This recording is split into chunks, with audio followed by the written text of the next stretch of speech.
And I want you to understand power and how it's used for good and how it's used for ill in our culture and in our home. So that's part of my role with you in your life, growing up boy.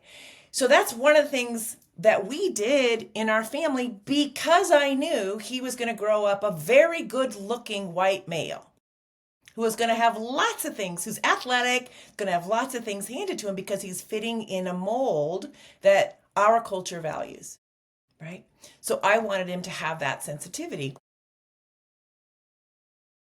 There are other things like that, like understanding emotions. I remember he came home in first grade and he said he cried and a teacher came down on him about it. And I said, honey, one of the things I love most about the way that you were created is that you have a tender heart and you are a really good listener. But I want you to know in our world, we tend to dismiss that in boys. But I want you to remember that that is one of the best qualities in you. And the more you can know what you feel and how to articulate that and have emotions that are consistent with that, the more you're going to be able to do relationships, friendships, and later a relationship with someone who is special to you really well. So when you get people discouraging you, I want you to go inside yourself and say, they're wrong, my emotions are right, and they're good. So there were ways in which I was clear about how patriarchy was going to try to diminish the power and beauty of my son that I wanted him to hold on to because they're skills he needed